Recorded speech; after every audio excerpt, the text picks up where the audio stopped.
Lewap vilayetinin merkez şäherine dilekçilik edýän adamlaryň arasynda pensionerleriň durmuş goragyna mätäç bolan maýyplaryň sany gün saýyn köpelýär diýip Adatlygyň habarçysy habar berýär. Anonimlik şertinde pikirini aýdan raýatlaryň köpüsiniň inanjyna görä bu ýagdaý bir tarapdan ýurtdaky ykdysady kynçylyklar bilen bagly bolsa, ikinji tarapdan hymatlaryň himayeti mätäçleri anyklaýjy toporlaryň adalatsyzlygy bilen bagly bolup durýar. Türkmenabadyň ikinji daýhanwalarynyň gökbalarynyň öňünde dilekçilik edýän adamlar aýry-aýrylykda gurulşylaryny özlerini döwlet tarapyndan berilýän kömek pullarynyň juda azlygyny, bellenlen ýeňillikleriň köpüsiniň ýatyrlandygyny, bolanlaryny hem alyp bolmaýanlygyny aýtdylar. Habarçy bazarlardaky dilekçileriň sanynyň göz seni bilen alanyňda onlar çadama ýetýänligini, ýüzärlik tütedip gazan çetjek bolýan mektep okuwçylarynyň hem köpdigini aýtdy. Bazardaky satçylaryň biri ýüzärlik tütedýänleriň gazan üstünde öz aralaryna dagwalaşýan pursatlarynyň hem az bolmaýanlygyny aýtdy. Türkmenabadyň gök bazarına dilekçilik edýän aýal habarçymyda öz ömrüniň 35 ýylyny medisina, ýagny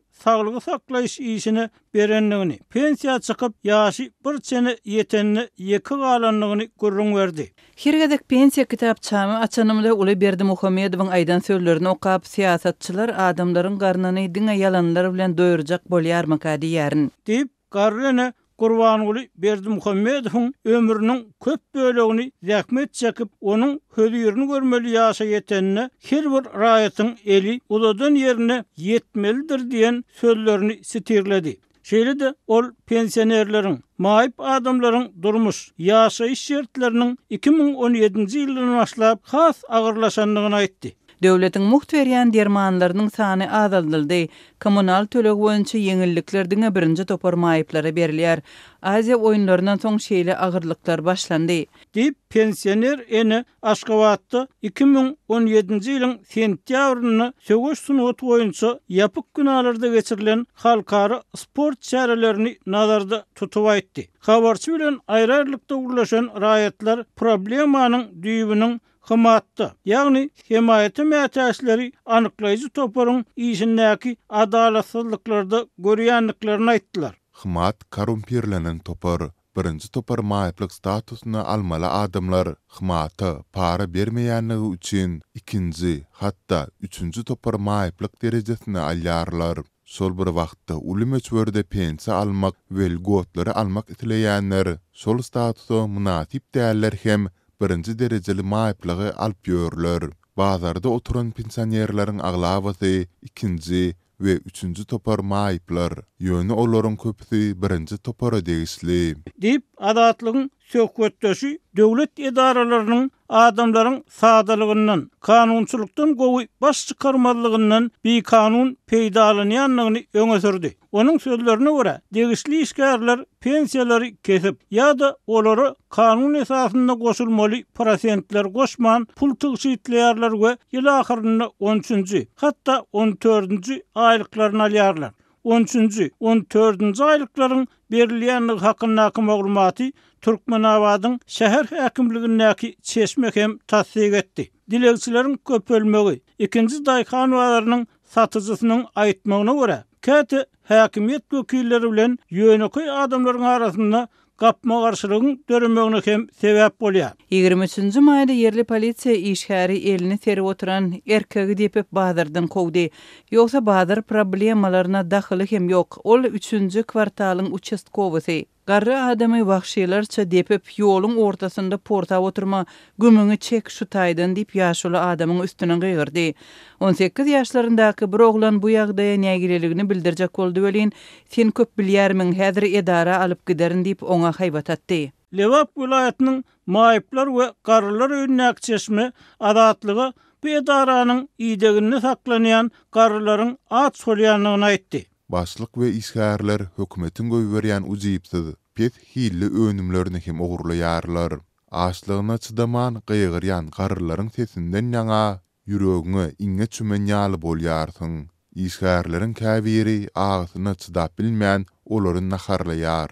Yönü günde günasa naharlar ýaly bizde de artık ýagdaý ýok. İýun aýynda açlykdan ýaňa 2 tane maý pensioner aradan çykdy. Diýip çeşme gurrun verdi. Diňe maýyp garrylar däl, maýyp çagalar bolan enatalar hem hökümet gollugyny mätäş diýip habarçymyz bilen gurlaşan adamlar aýtdylar. Azatlygyň üstü bilen Aşgabatdaky ýol başçylary sesini işitdirmek isleýän çärjegulaty aýalynyň işlemän ysmaz çagasyny seredýänligini, innonuň 20 ýaşanlygyny gurrun verdi. Ol maýyp çagasyna kömek pulunyň berilýänligini, ýöne enata hiç ýyly tölew edilmeýänligini aýtdy. Ayalım hiç yerde işlemedi. Pensiya ýaşyna ýetende hem ujypsyz bir mukdarda pensiya alar.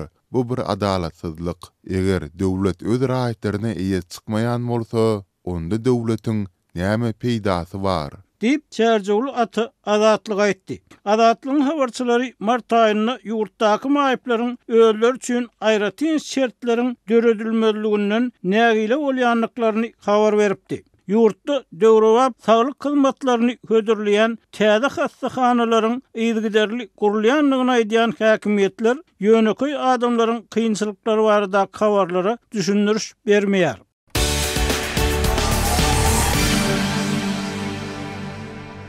Türkmenistanda etin gymmatlamagy ilatyň satyn alyjylyk ukybyny ýene gowşatdy.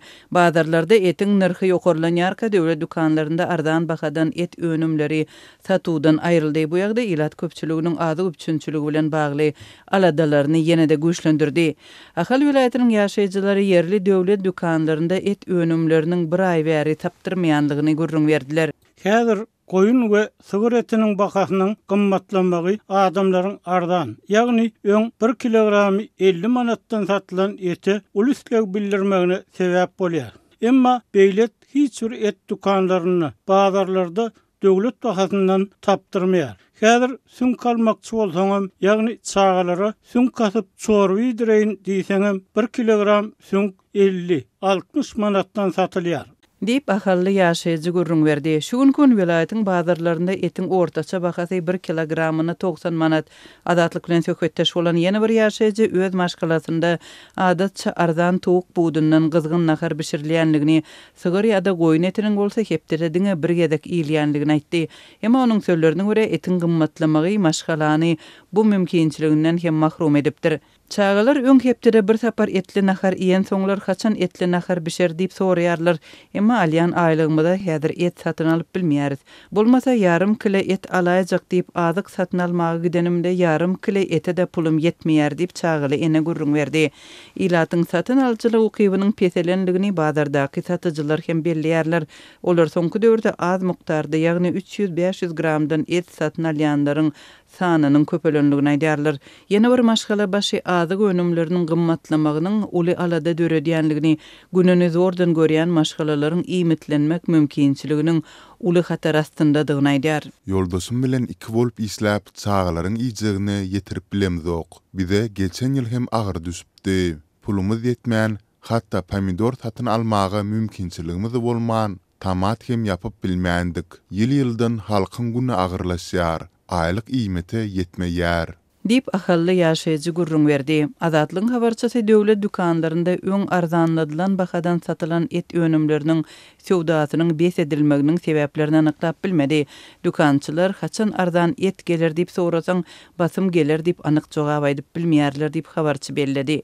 Et önümleri ýurtda bir hepde ozal birden gymmatlap başlady. Libabyň bazarlarynda 19-njy ýyldan bäri etiň bahasy 20% çemesi ýokurlandy. Hususan da öň 80 manada satylan çylka etiň 1 kilogramy 105 manada ýetdi. Şu hepdeniň başynda yerli bazarlardaky narhlara tineden habarçylarymyzyň maglumatlaryna görä etiň bahasy hiline görä Merkezi bankyň kursy bilen 26,12 Amerikan dollarynyň başlanyp 30 Amerikan dollaryna baryp ýetdi. Mundan iýun aýynda etiň bahasy ýokurlanypdy. Şonda Mariniň ýaşaýjylary etiň 7% çemesi gymmatlamagy bilen maşgalalaryň satyn alyjylyk ukybynyň gowşanlygyny azatlyga gurrun beripdi. Bahalaryň ýokurlanmagynyň sebäpleri barada resmi düşündürüş berilmeýärkä Tomsyň başyndan bäri käbir vilayatlarda malyň keselden gyrylmagy bilen bagly ýagdaýlar ýüze çykdy. Emma mal keselçiliginiň etiň häzir gymmatlamagy bilen bagly bolup bolmadylygy belli däl. Türkmenistanda azyk önümleriniň şol sanda etiň bahasy wagtal sebäbi düşündirilmeden gymmatlap, soň ýene de biraz peselip durýar. Bu ýagdaýlar we onuň ykdysady sebäpleri barada ilata resmiler we ykdysatçylar tarapyndan düşündiriş berilmeýär. Döwlet mediasynda hem degişli maglumat çap edilmän, ýurtda öndürilen önümiň köpelýänligi we ilatyň durmuş derejesiniň barha gowlanýanlygy ýygyderli habar berilýär.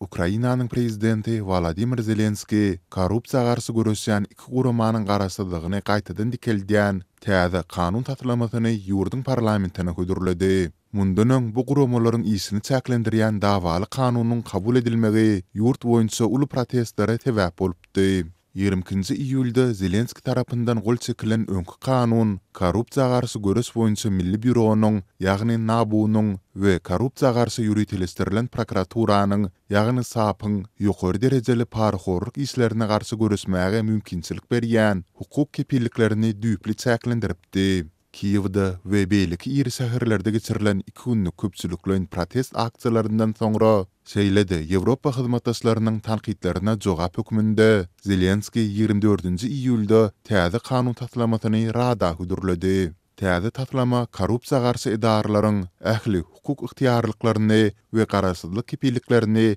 doly dikeltmegi göz öňünde tutýar diýip NABU-nyň resmi beýanatynda bellenýär. NABU we SAP kanun taslamasynyň tekstiniň taýýarlanylmagyna gatnaşdylar. Ukrainanyň ýokary radasyny prezidentiň bu başlangyjyny mümkin boldugyça tiz wagtda kabul etmäge çagyrýar diýip edaranyň Telegramda ýaýradan beýanatynda aýdylýar. Zelenski Telegramda eden çykyşynda taslamanyň deňagramly tekstiniň indi iki edaranyň hem garaşsyzlygyny kepillendirýändigini, şeýlede olaryň isine Rus täsiriniň gatysmajakdygyna güwä geçýändigini aýtdy. Ol mundan öň bu agentlikleriň baş prokuratura tawin edilmeginiň etaty sebäbini hem hut Rus täsirini ardan aýyrmak bilen düşündiripdi. Biz ähli Ukrainalaryň pozisiýasyna hormat goýýarys diýip Zelenski ýazdy. 24 iyul akşamy Zelenski Germaniýanyň kansleri Friedrich Merz täze kanun taslamasynyň taýýarlanýandygy barada habar berendigini hem de Germaniýanyň bu taslamanyň eksport tejribesine gatnaşmagyny teklip edendigini aýtdy. Mundan bir gün öň Ýewropa Birleşigi öňkü kanunyň kabul edilmegini ýygy tarapçynlygy ädim diýip häsiýetlendiripdi. Şeýlede bu kanunyň tanqidçilary munyň Ukrainanyň soňky 10 ýyllykda gazanan demokratik özgörtmeleriniň Ýewropa tarapdar we korrupsiýa garşy maýdan protestlerinden soň edinen üstünlükleriniň ýygy gaýdysyny alamatlandyrýandygyny nyktapdylar.